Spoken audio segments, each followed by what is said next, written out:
Alors, parents ivoiriens, ivoiriennes, soyez salués depuis vos différentes positions. C'est votre serviteur Michel Zama. Bon, je sais plus ou moins que à certaines personnes qui ont pour habitude de me suivre, savent plus ou moins qu'il y a quand même un peu longtemps, je n'ai pas fait de vidéo.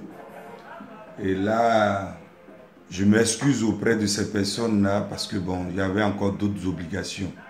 Donc, ce matin, j'ai le plaisir de vous retrouver une fois encore de plus sur cette toile, sur cette vidéo, dans cette, je dirais dans cette vidéo, pour qu'ensemble encore on puisse s'entretenir. Soyez encore une fois de plus honorés depuis vos différentes positions et que la paix de Dieu soit sur vous. Ce matin, nous allons plus ou moins parler d'un phénomène vraiment qui, jusqu'à preuve de contraire, ça fait pratiquement 2 mois. Bon, c'est vrai que c'était une chanson qu'on chantait depuis, je dirais, depuis 2000 à 2002, depuis entre 2000 et 2002 jusqu'au jour d'aujourd'hui. C'est un phénomène qu'on chantait beaucoup, mais qui commence à prendre aussi maintenant une allure très considérable. Je veux parler du phénomène de la xénophobie. Oui, on dit, nous les Ivoiriens, nous sommes xénophobes. Et là, étant Ivoirien, quand j'entends ça, un instant, je vais plus ou moins diminuer encore cette musique-là. Donc, étant Ivoirien, quand j'entends ça, vraiment, j'ai mal. Je suis beaucoup écœuré d'entendre ces propos-là venant des personnes que nous adoptons et nous recevons et des personnes à qui nous donnons tout. Parce qu'on a dit plus ou moins qu'il y a un adage qui dit que la plus laide des femmes ne donne que ce qu'elle a. C'est vrai que on n'était pas obligé d'accueillir les Ivoiriens, mais par hospitalité, par amour pour le prochain, nous l'avons fait et nous continuons toujours à le faire.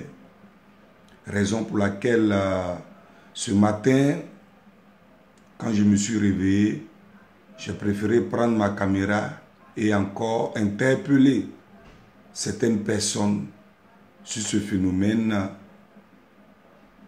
qui est la xénophobie chez nous en Côte d'Ivoire. Avant tout propos, j'aimerais plus ou moins vous inviter à partager ma vidéo, même si vous êtes 2 ou 3 personnes qui la recevrez, partagez-la et n'oubliez pas aussi de la liker, n'oubliez pas aussi de vous abonner. Avant le but du sujet, j'aimerais aussi faire un petit coucou à Aya Kwame. Aya Kwame, depuis ta position, reçoit un big up. Je sais plus ou moins que tu es de Toulouse, donc bon voilà, si tu es au boulot, reçois un big up ce matin. À mon frère Jacob, tu sais déjà de quoi je parle, mon frère BC depuis Verdun, reçoit un big up. J'allais aussi oublier Joe Pistol, là. Joe Pistol depuis les États-Unis. Mon TG reçoit un big up ce matin. Donc, avant tout, avant de commencer, je vais plus ou moins montrer une vidéo qui se passe ici en Afrique, ou encore qui s'est passée ici en Afrique, précisément l'Afrique du Sud. Donc ensemble, on va suivre la vidéo et après, on va plus ou moins rentrer, si vous voulez, dans dans le but du sujet en tant que tel. Donc on va suivre cette vidéo. Bon, cette vidéo en fait, elle a été réalisée en Afrique du Sud et c'est des faits réels là. Elle a peut-être fait au maximum 1 minute ensemble. On va la regarder et après je vais poursuivre ma discussion. Donc on va la suivre ensemble. À Pretoria en Afrique du Sud, une manifestation anti-immigrés sous haute tension. Ce vendredi, près de 500 personnes se sont rassemblées avant de marcher en direction du ministère de l'Intérieur pour dénoncer la présence des immigrés dans le pays. Elles accusent des étrangers de voler leur travail et d'encourager la criminalité, alors que le pays est touché par le chômage et la pauvreté. Ils étaient censés venir, ils étaient censés construire un camp pour eux, mais pas comme ça, ils sont partout. À quoi va ressembler le futur pour nos enfants? Certains immigrés ont voulu montrer qu'ils étaient prêts à se défendre face à la vague de violence dont ils sont victimes. On ne se bat pas, on n'est pas là pour se battre, mais on est prêt à protéger nos biens. La police anti-émeute a dispersé la foule de manifestants à l'aide de grenades assourdissantes et de gaz lacrymogène. Depuis 2 semaines, des dizaines de bâtiments occupés par des étrangers et soupçonnés d'abriter des maisons de passe ou du trafic de drogue ont été brûlés par des riverains en colère à Johannesburg et dans la capitale. En 2008, des émeutes xénophobes avaient fait 62 morts. Ok. Donc, du coup, on a suivi ensemble la vidéo. Et c'est pas une vidéo plus ou moins qui a été montée. C'est des faits réels. Ici, c'est précisément l'Afrique du Sud. L'Afrique du Sud qui compte, je crois, 153 millions d'habitants. 153 millions d'habitants et qui regorge, je crois, 2, et quelques millions d'étrangers. C'est un pays, si vous voulez, qui peut faire pratiquement 3 fois, si je n'abuse pas, au maximum 2 à 3 fois la Côte d'Ivoire. Et ici, cette vidéo, elle n'est plus à commenter. Mais la raison pour laquelle ici,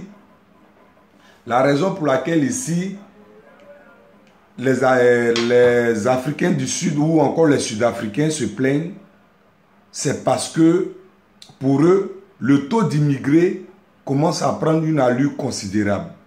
Et ça les empêche d'avoir certains boulots. C'est-à-dire, le Sud-Africain, les étrangers font qu'ils ne peuvent plus avoir certains boulots. Les étrangers ils se disent, pour eux, les étrangers sont tellement nombreux chez eux qu'aujourd'hui, ça les empêche, c'est-à-dire le citoyen sud-africain, d'avoir du boulot. Ici encore, ils disent que les étrangers organisent ou encore créent des endroits de prostitution, des endroits ou encore des ghettos qu'on appelle chez nous communément ghettos, c'est-à-dire les endroits où on vend la drogue ou tout. Donc, ensemble, les étrangers, c'est 2 millions et quelques de millions d'étrangers qui se trouvent en Afrique du Sud, les empêchent de vivre normalement, les empêchent de s'épanouir. Raison pour laquelle ici, ils sont descendus dans les rues pour pouvoir manifester contre ce taux d'étrangers. C'est vrai que la vidéo, on l'a suivie ensemble, elle n'était pas à commenter, mais j'ajoute mon grain de sel pour que vous puissiez comprendre pourquoi encore les Africains, les Sud-Africains sont descendus dans les rues ce jour-là. Bon, je vous ai montré cette vidéo parce que les Ivoiriens, nous les Ivoiriens, on nous taxe d'étrangers. C'est vrai, cette vidéo, elle a fait un peu le tour du monde.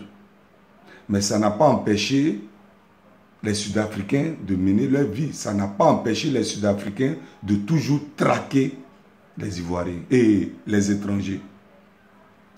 Comparativement à l'Afrique du Sud, on va regarder ensemble.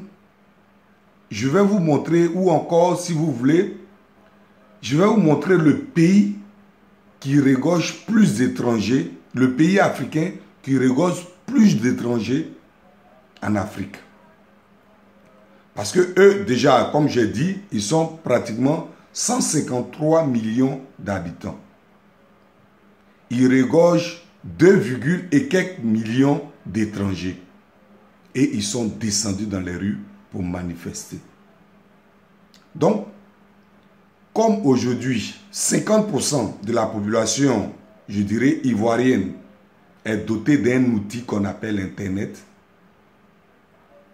je vais encore plus ou moins vous montrer quel est le pays africain qui regorge plus d'étrangers en Afrique. Et après ça, on va encore développer, on va encore rentrer toujours dans le but du sujet.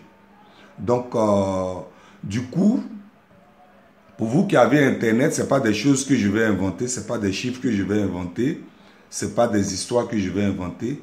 On va aller ensemble sur Google pour voir quel est le pays qui regorge plus d'étrangers.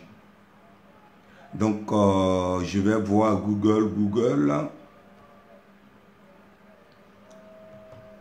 Parce que avec cet outil de communication, c'est des choses qui sont encore plus précises. Qu'est-ce que je peux mettre? Bon, le pays africain. Le pays africain.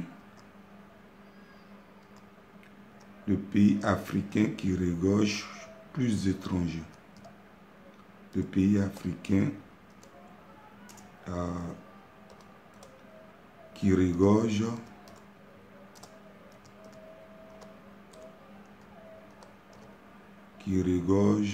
plus d'immigrés. C'est ce que je dois mettre, plus immigrés. Qui regorge plus d'immigrés. Ok, on va voir.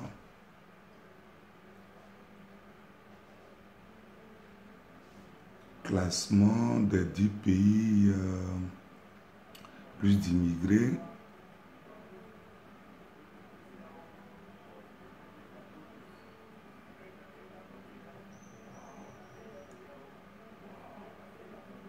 Tac, tac, tac. 10 pays les plus... Attendez, ne quittez pas. Pour ne pas qu'on dise que j'ai inventé des choses.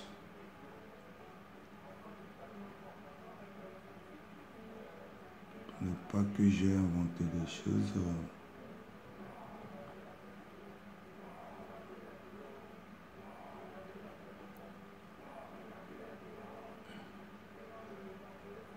D'argent du pays les plus riches. Qu'est-ce qu'on me montre? Qui regorge plus d'étrangers. On va voir plus d'étrangers.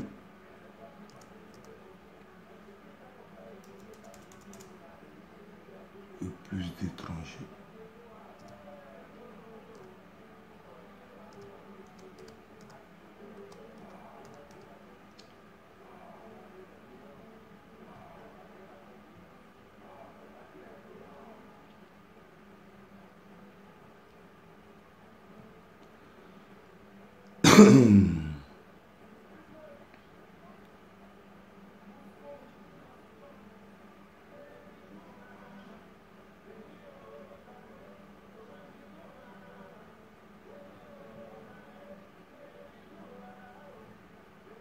Bon, voilà, je suis sur la page.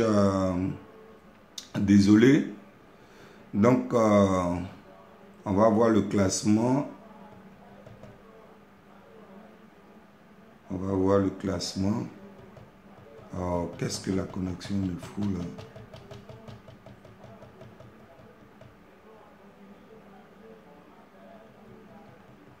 On va voir le classement.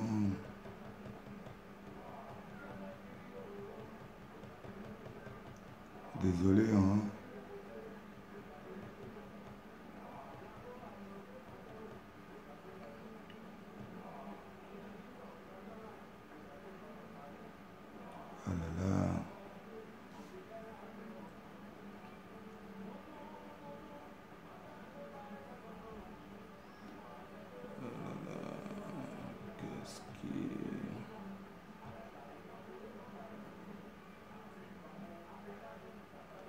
Désolé, désolé, désolé, désolé. Bon, pour le moment, on va écouter un peu Yabongo en attendant que je cherche. Parce que là, il faut plus ou moins que je vous montre. Je ne veux pas dire des choses à inventer. Je ne vais pas inventer des choses.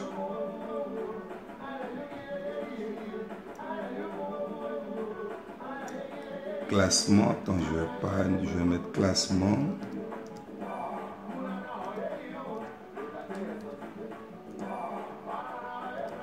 Des pays.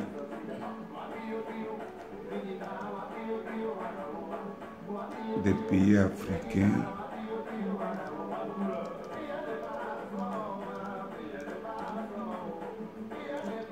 Qui regorgent plus d'étrangers.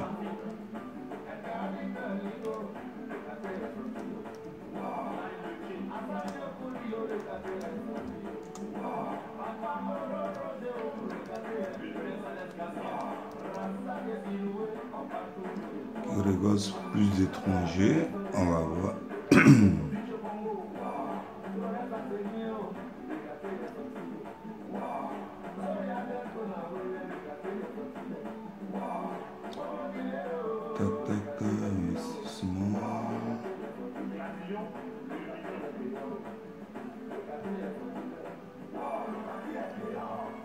Ok, bon. On revient sur notre sujet. Donc, j'étais en train de dire tout à l'heure qu'il fallait qu'on vérifie ensemble sur Internet, c'est-à-dire sur Google, pour voir le pays qui regorge plus d'étrangers en Afrique occidentale. Donc ici, on a le top 10 des pays qui regorgent plus d'étrangers. Voilà. En première position, ici, on a la Côte d'Ivoire. On va voir ensemble. On dit la Côte d'Ivoire se positionne à la première place de ce classement avec 2,5 millions d'étrangers pour une population de 23 millions d'habitants. Bon, on peut s'arrêter là. Tout de suite pour comprendre que ce n'est pas des faits que j'invente. Ce n'est pas une estimation que j'ai inventée. C'est des faits qui sont réels. Donc, voyez-vous un pays qui fait, je crois, une fois l'Afrique du Sud, quand on divise l'Afrique du Sud à 3 divisé par 3, on trouve 1. C'est-à-dire, la Côte d'Ivoire, sur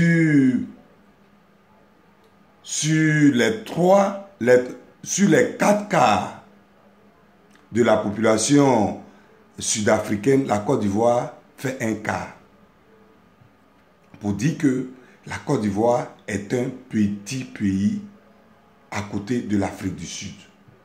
On sait plus ou moins que l'Afrique du Sud, quand on veut parler d'une puissance en Afrique, l'Afrique du Sud est la première puissance africaine qui regorge près de 53 millions d'habitants pour 2,5 ou 2,3 millions d'étrangers.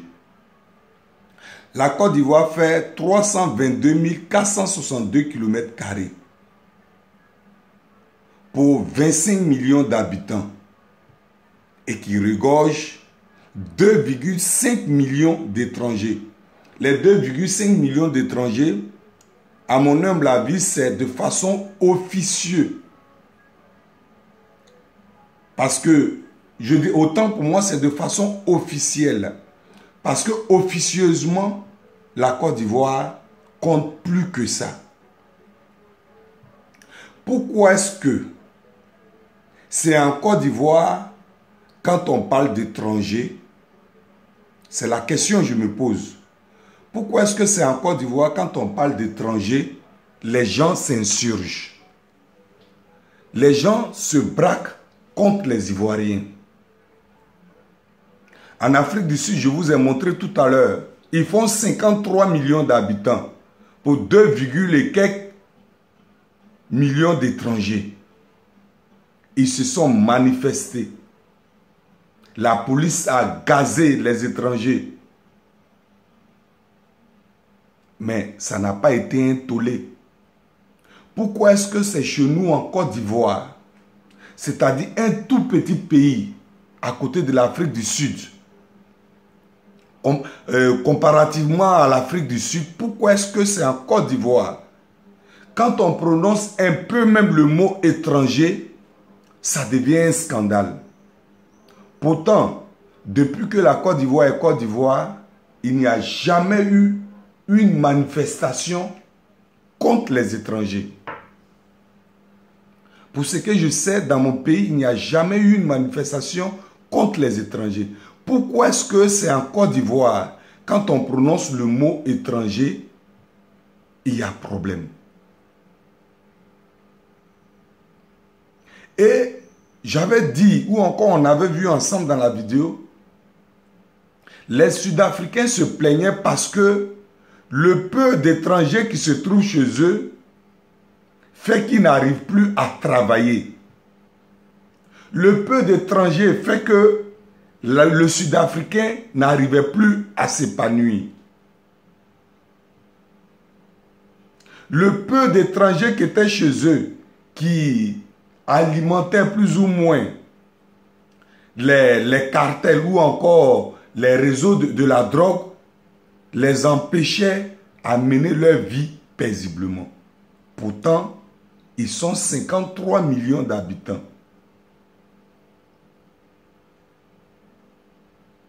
Donc, pourquoi est-ce que chez nous, si on se lève, pas se lever c'est trop dit, mais pourquoi est-ce que chez nous en Côte d'Ivoire, si on se plaint en parlant du taux d'immigrés qui commence à prendre une allure considérable chez nous, pourquoi est-ce que ça devient un scandale? Eux se plaignaient là-bas parce qu'ils n'arrivaient plus à travailler. Mais et chez nous? Si on doit se plaindre aussi, est-ce qu'il n'est pas légal, il n'est pas normal, il n'est pas judicieux pour nous de se plaindre parce que aujourd'hui on est en train d'être envahi par les étrangers? Est-ce que ce n'est pas normal d'en parler? Vous savez, je vais vous raconter une histoire en ce qui concerne un peu la colère des Juifs, la colère autant pour moi de Hitler vis-à-vis des Juifs. L'Occident nous a fait croire que Hitler n'aimait pas les Juifs. Mais l'Occident ne nous a pas donné l'origine de la colère de Hitler vis-à-vis des Juifs. C'est ça en fait le problème. Les Juifs, quand ils sont arrivés en Allemagne, vous savez plus ou moins, on sait plus ou moins que le Juif, c'est quelqu'un a priori qui est raciste. Le Juif, quand il est dans un endroit, quand il habite dans un endroit, il veut qu'il y ait seulement des Juifs autour de lui. Le Juif, quand il commerce dans un endroit, il veut seulement que des Juifs avec lui pour commercer ensemble. Le Juif vous dit plus ou moins que c'est quelqu'un dans l'ensemble qui est raciste. Donc, relativement à l'histoire de l'Allemagne, l'Occident, puisque l'Occident s'est battu contre Hitler, l'Occident nous a fait croire que Hitler n'aimait pas les Juifs. Mais jusqu'à preuve de contraire, l'Occident ne nous donne pas les raisons pour lesquelles, ou autant pour moi, les raisons pour lesquelles Hitler n'a pas aimé les Juifs et a massacré les Juifs. En fait, comme je t'ai disant, les Juifs, c'est des gens qui sont racistes. Quand les Juifs sont arrivés en Allemagne, il fut un moment en Allemagne où les Juifs se sont accaparés de tout. quand on parlait du milieu bancaire, c'est-à-dire l'économie, le milieu bancaire était à la main des Juifs. Le milieu commercial, c'était les Juifs. Dans l'ensemble, les Juifs avaient commencé à s'accaparer de l'Allemagne. Sur tous les plans économiques, jusqu'à même politique, financier, tout et tout, les Juifs avaient commencé à s'accaparer dans l'ensemble de l'Allemagne. L'une des raisons pour lesquelles les Allemands se sont dressés contre les Juifs, c'est ce qui est tout à fait normal. Parce que comment comprendre que nous sommes dans notre pays, vous venez dans notre pays et à un moment donné, c'est vous qui voulez plus ou moins gouverner ce pays. C'est vous plus ou moins, vous voulez vous accaparer de tout. Avec vous, l'Allemand ne peut plus commercer. Avec vous, l'Allemand ne peut plus parler d'histoire bancaire. Avec vous, l'Allemand ne peut plus parler de son économie. Donc il fallait bien qu'à un moment donné, l'Allemagne se révolte. Voilà plus ou moins les raisons qui ont poussé Hitler et les Allemands à faire une épuration juive. C'est cette raison-là que jusqu'au jour d'aujourd'hui, l'Occident n'arrive pas à nous dire.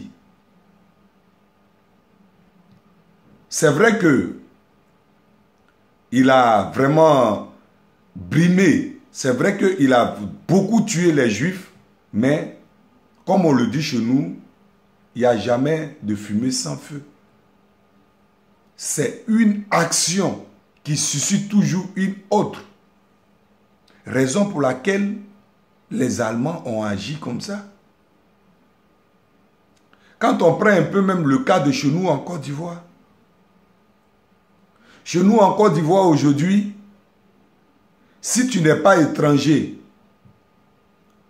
tu ne peux pas vendre. Si tu n'es pas Haoussa, par exemple, tu ne peux pas vendre du bois. Si tu n'es pas burkinabé ou bien malien, tu ne peux pas faire le commerce du bœuf ou encore le commerce des bœufs. Si tu n'es pas Haoussa, tu ne peux pas vendre Garba. Tu ne peux pas plus ou moins vendre du poisson thon en Côte d'Ivoire, au port. Comment comprendre que des gens même viennent vous trouver dans votre pays et dans votre pays, ils instaurent plus ou moins la discrimination. Je veux parler un peu des Guinéens Peuls, par exemple.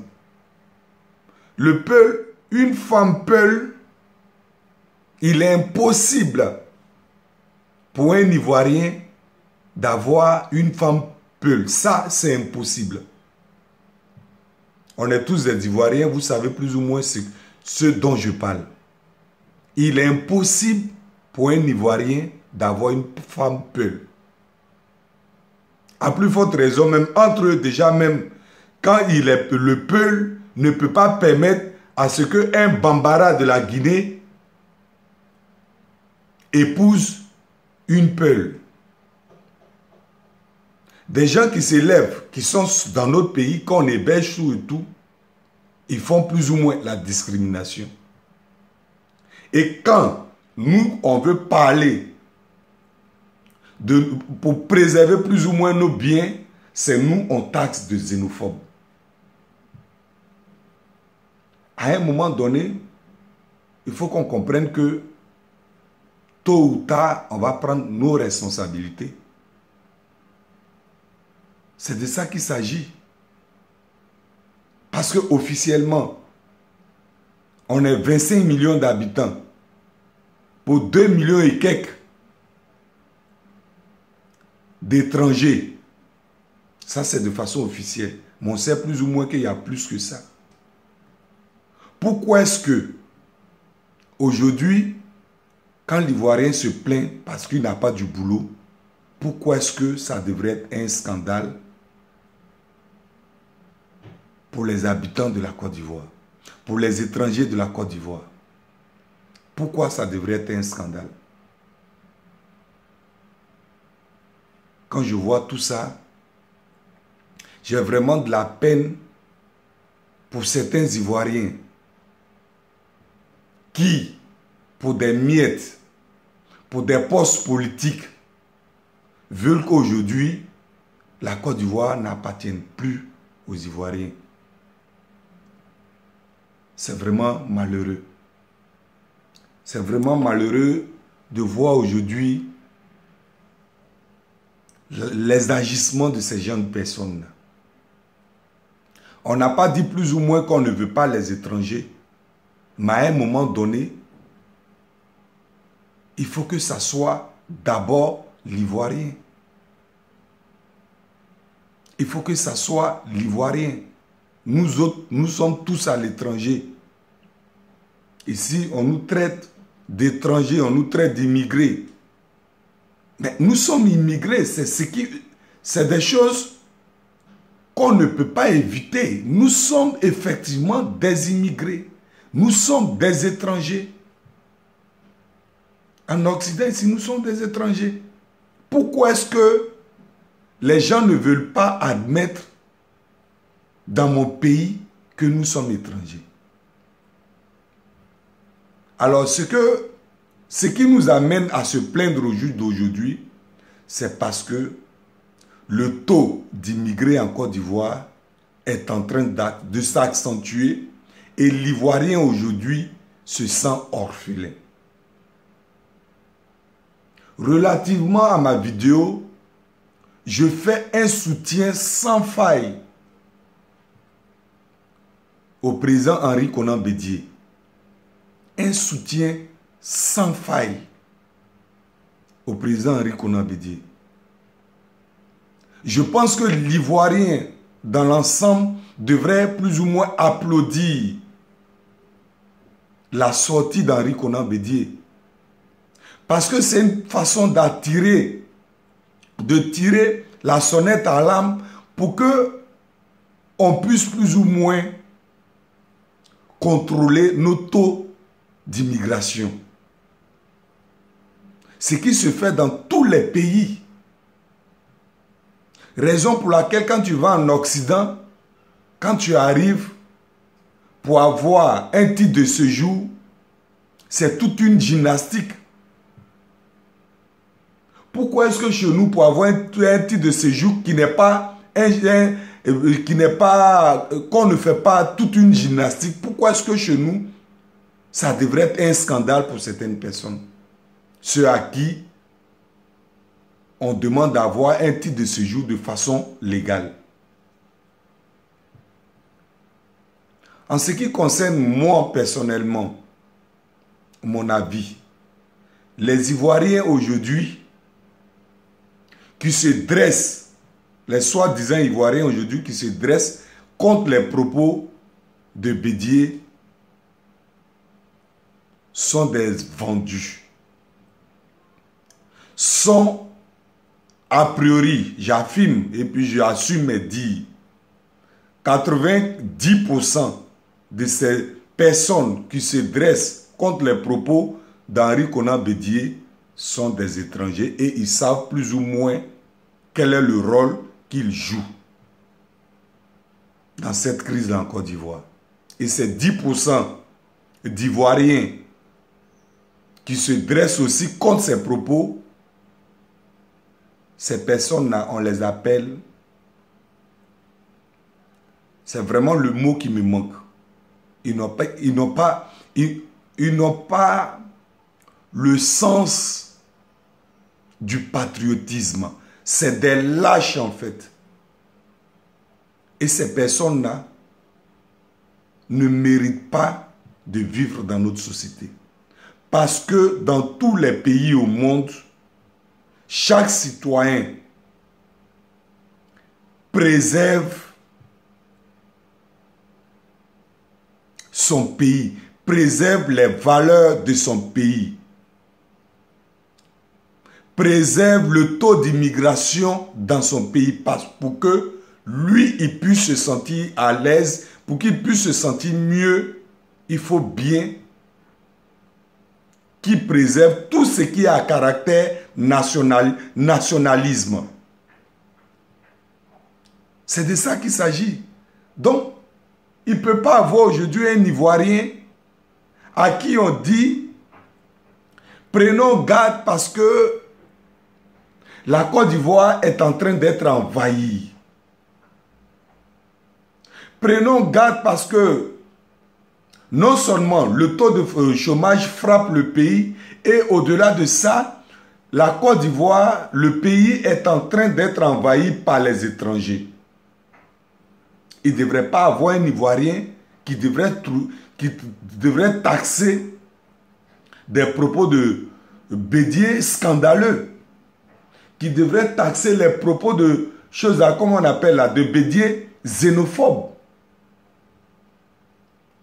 Donc ces personnes-là, sincèrement, ces Ivoiriens d'origine qui protestent contre les propos de Bédié sont des Ivoiriens qui ne méritent pas vivre avec nous. Ce sont des Ivoiriens qui ne méritent pas vivre avec l'Ivoirien en tout cas. Parce que ces personnes aujourd'hui qui envahissent le pays, ces étrangers aujourd'hui qui envahissent le pays, quand ça sera difficile pour nous, on ne pourra pas aller chez eux pour pouvoir faire ce qu'ils font aujourd'hui dans notre pays. Ça, c'est ce qu'il faut comprendre. Donc les gens comme les Adjoumani, tout et tout, aujourd'hui, qui disent qu'on n'a pas peur d'enrôler les étrangers pour faire de notre bétail électoral, c'est des personnes qui ne devraient pas exister entre nous. Sincèrement, si j'étais proche de lui, j'allais faire, excusez-moi du mot, mais j'allais faire tout pour le faire disparaître. Parce que c'est un démon. C'est un démon pour la Côte d'Ivoire. C'est un démon pour mon pays. C'est quelqu'un qui a été conçu, que Lucifer a créé pour détruire mon pays. On parle de xénophobe, on nous taxe de xénophobe, on nous taxe de xénophobe. Est-ce qu'en Côte d'Ivoire, il y a eu un jour, une marche contre les étrangers? Est-ce qu'il y a eu un jour en Côte d'Ivoire où la population s'est braquée contre les étrangers?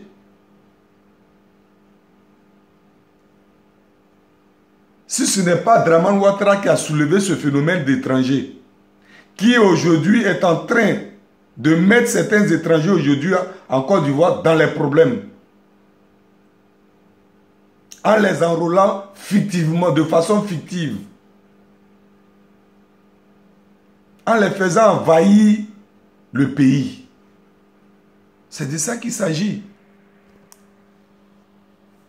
Donc, aujourd'hui, le RHDP, c'est-à-dire le parti des étrangers qui sont à la cause de Dramane Ouattara, disent aujourd'hui que 2020 est bouclé. Bon. La raison pour laquelle ils disent que 2020 est bouclé, je ne sais pas. Sur quoi ils se basent pour dire 2020 est bouclé. Je ne sais pas si c'est le taux d'étrangers qui font rentrer de façon fictive en Côte d'Ivoire qui leur servira de bétail électoral. Si c'est sur ça, ils se basent pour dire que 2020 est bouclé. Il faudrait qu'à ces personnes, je m'adresse à ces personnes. Je ne m'adresse pas, j'ai toujours dit qu'il y a deux sortes d'étrangers en Côte d'Ivoire. Il y a l'étranger qui est acquis à la cause de Dramane Ouattara, qui dit que Dramane Ouattara est leur protecteur. Qui disent que, ou ces étrangers qui disent que Dramane Ouattara est leur père. C'est à ces personnes-là que je m'adresse. C'est-à-dire, eux, avec Dramane, en complicité avec Dramane, veulent étouffer les Ivoiriens, veulent plus ou moins gouverner les Ivoiriens. C'est à ce modèle d'étranger-là je m'adresse. Il y a des étrangers en Côte d'Ivoire avec qui nous sommes en parfaite harmonie. Ces personnes-là, je les exclus carrément de ma vidéo. Ce n'est pas à ces personnes-là que je m'adresse. Mais les étrangers qui sont en Côte d'Ivoire, qui se disent que Dramane Ouattara en Côte d'Ivoire et que Dramane Ouattara est leur Dieu, Dramane Ouattara est leur protecteur. Avec Dramane Ouattara, ils pourront étouffer les Ivoiriens. C'est à vous que je m'adresse. Aujourd'hui, vous dites que la Côte d'Ivoire 2020 est bouclée. Parce que vous êtes avec Dramane Ouattara. Vous êtes libre d'être avec lui. Mais sachez une chose. Tout à l'heure, j'ai parlé un peu du taux d'étrangers qu'il y avait en Côte d'Ivoire. J'ai dit qu'il y avait près de 2,5 millions d'étrangers en Côte d'Ivoire. De façon officielle. Mais officieusement, ça pouvait être plus que ça. Mais même si c'est de façon officieuse, vous pouvez être peut-être 6 millions. Mais l'Ivoirien ou encore les habitants, autant pour moi les Ivoiriens font 25 millions au jour d'aujourd'hui, si je n'abuse pas. Les 25 millions, si vous faites 6 ou bien 7 millions, 7 moins 25, ça fait pratiquement 18 millions. Les 18 millions là, ce sont des Ivoiriens de souche. Donc, vous aurez en face de vous 18 millions d'habitants qui vont vous combattre. C'est ça aussi qui est la vérité. 18 millions d'Ivoiriens qui vont vous combattre. Vous dites que 2020 est bouclé. Oui, c'est bouclé. Mais il y a dans certaines situations, quand tu boucles la porte et que tu ne retrouves plus la clé, qu'est-ce qu'on fait? Il faut bien casser la porte. Quand on casse la porte, il y aura des dégâts. C'est de ça aussi qu'il s'agit. Donc si aujourd'hui, vous dites que 2020 est bouclé parce que vous êtes en train de vous accentuer, vous êtes en train de devenir nombreux en Côte d'Ivoire, si c'est ça qui vous donne les ailes, sachez que officieusement, comme j'ai dit, si vous étiez 7 millions ou bien 8 millions, vous aurez en face de vous au moins 17 millions d'Ivoiriens qui vont vous combattre. C'est ça qui est la vérité. C'est ça qui est la vérité. Et cette bataille-là, quand elle arrivera, elle sera très rude. Ça, c'est clair. La porte que vous voulez boucler, ou encore la porte que vous bouclez déjà selon vous, là. Même le coffre-fort, dans lequel on met souvent des objets très importants, des bijoux, l'or, tout et tout, il arrive par un moment où on perd le code dans la tête. Quand le code est perdu, qu'est-ce qu'il faut faire? Il faut bien défoncer le coffre-fort. Et quand on défonce le coffre-fort, c'est le coffre-fort peut-être auquel tu avais acheté, qui t'a coûté peut-être cher, que tu vas plus ou moins endommager. C'est ça le vrai point. Donc, si vous estimez que la porte est 2020 bouclée, faites en tout cas beaucoup de clés doubles. C'est ça. Faites beaucoup de clés doubles. Pour que si vous avez perdu une clé, vous retrouviez l'autre. Mais si vous avez une seule clé et que vous avez bouclé, que vous n'arrivez plus à ouvrir, ça serait une triste réalité. Un triste constat. C'est de ça qu'il s'agit. Donc, vous qui comptez sur Dramane, parce que je trouve que c'est tout à fait normal que l'Ivoirien aujourd'hui se plaigne pour dire qu'on a envahi. La Côte d'Ivoire est en train d'être envahie. C'est tout à fait normal qu'on le dise. Si vous trouvez que ce n'est pas normal de le dire, c'est vous qui voyez. si vous trouvez normal de vous mettre dans la tête que l'Ivoirien, vous allez être au-dessus de l'Ivoirien, c'est vous qui voyez. Mais sachez une seule chose, bouclez bien la porte. Faites des doubles clés. Parce que si vous avez fait une seule clé, que la porte se ferme derrière vous et que vous n'arrivez plus à ouvrir, c'est vous aussi qui allez voir. Donc, chers Ivoiriens, chères Ivoiriennes, ne soyez pas aujourd'hui gênés quand on vous traite de xénophobe. Si être envahi de cette façon-là, si on n'a pas le droit de se plaindre, si c'est pour ça qu'on doit vous traiter de xénophobe, on accepte d'être xénophobe. Acceptez d'être xénophobe. Acceptez d'être xénophobe. Ivoiriens, Ivoiriennes, soyez aussi vigilants. C'est vrai que l'étranger ne peut pas être plus nombreux que nous, en Côte d'Ivoire, dans mon pays, mais soyez aussi vigilants. Parce qu'à un moment donné, il faut qu'on applique, comme j'ai dit dans mes précédentes vidéos, il faut qu'on applique la loi mosaïque qui est œil pour œil, dent pour dent. On voit beaucoup dans les pays arabes. Combien de fois l'étranger est marginalisé? Combien de fois l'étranger, surtout même nous les Africains, nous sommes maltraités, nous sommes pourchassés, nous sommes tués. Mais personne ne réagit. Ça va nulle part. On voit ça sur les réseaux sociaux, tout et tout. Qui les condamne? Personne ne les condamne. Et c'est des pays qui ont un faible taux d'immigration, qui regorgent un faible taux d'immigration. Mais ces pays-là, qui les condamnent? Personne ne les condamne. Nous qui sommes 25 millions, officiellement, avec 2 millions et quelques d'étrangers, pourquoi est-ce que nous ne devrons pas dénoncer, comment on appelle là, ce taux d'immigration qui s'accentue? Pourquoi est-ce qu'on ne doit pas dénoncer ça? Pourquoi est-ce que l'Ivoirien ne doit pas se plaindre? Pourquoi est-ce qu'on ne doit pas se plaindre?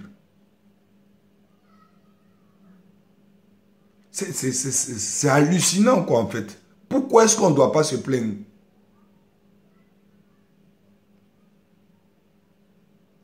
J'ai vraiment mal. Il faut qu'on nous explique pourquoi est-ce qu'on ne doit pas se plaindre. Voilà un qui est venu au pouvoir et dit va donner 1 million d'emplois chaque année aux Ivoiriens. Au lieu de donner 1 million d'emplois chaque année aux Ivoiriens, c'est 1 million de licenciements. C'est 1 million de chômage. C'est 1 million de sans-emploi chaque année. Et derrière les Ivoiriens, c'est ses parents qui recrutent. C'est ses parents qui font travailler. Et ça, nous les Ivoiriens, on ne doit pas se plaindre. Mais sachez qu'il y a une fin pour toute chose. Il y a une fin pour toute chose. Tôt ou tard, l'Ivoirien va se révolter. Que vous vouliez ou pas, l'Ivoirien va se révolter. Donc c'est ce que vous devrez comprendre. J'avais prévu ne pas faire une vidéo longue, mais j'ai tellement mal. Je ne sais même pas par quoi commencer, par quoi terminer. Je vais plus ou moins m'arrêter là pour dire encore vraiment, on en a marre. Dans chaque pays, on contrôle, le taux d'immigration est contrôlé par rapport aux nationaux. Dans chaque pays, c'est d'abord le citoyen national ou encore c'est le ressortissant de ce pays qui a un privilège, qui est privilégié par rapport à l'étranger. Pourquoi est-ce que c'est en Côte d'Ivoire, vous voulez que l'étranger soit privilégié? Pourquoi?